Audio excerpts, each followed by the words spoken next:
I think when it comes to teaching the social and emotional piece that goes along with education, it's really about teaching them to be, good classmates, kind, those characteristics that we'd want, but also citizens. And so I think teaching them student agency is the large part of that.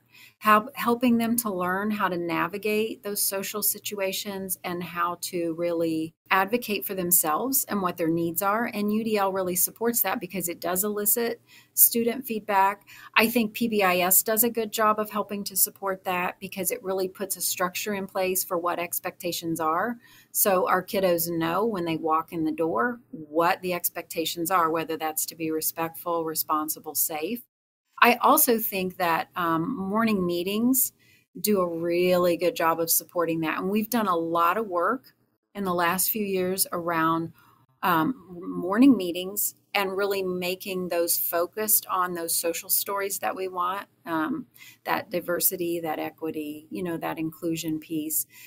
Telling stories, doing storybooks that really elicit those emotions and cause students to think about that, knowing that when they're in a circle, it's a community and you can share if you want, but you don't have to.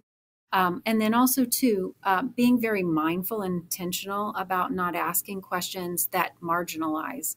So when I come back from a break, not saying, well, where did you go for vacation? Assuming every kid got to go to Florida because we know they didn't, right?